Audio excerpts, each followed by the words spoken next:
Good afternoon there, meet me again Chika regarding the news related to the flood on Monday 10 February 2025 in the village of Sungai Dua, Tanjung Balai City. This resulted in many house sinking. Here are some examples about the news that will be transferred yet by my friend who is already at that location.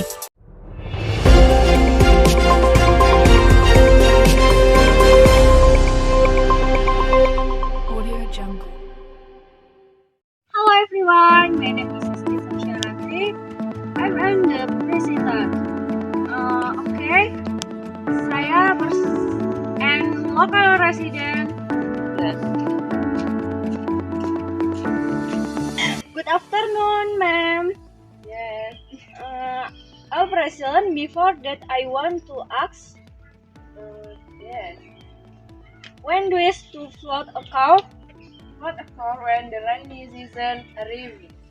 Why do flood occur?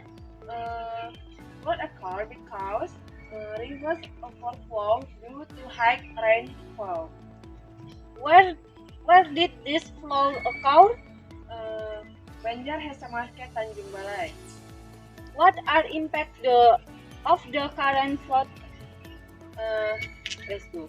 Damage roads, flooding to people's house, causing people's house to see children getting diarrhea.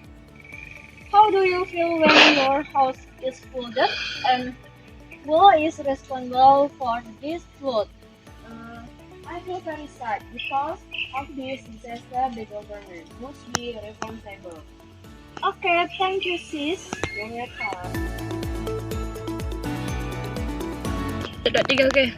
That's all information I got. I hope that residents will be given courage over the current disaster. And Assalamualaikum warahmatullahi wabarakatuh. I return it to the studio. Thank you for the information. Okay, maybe that's all in can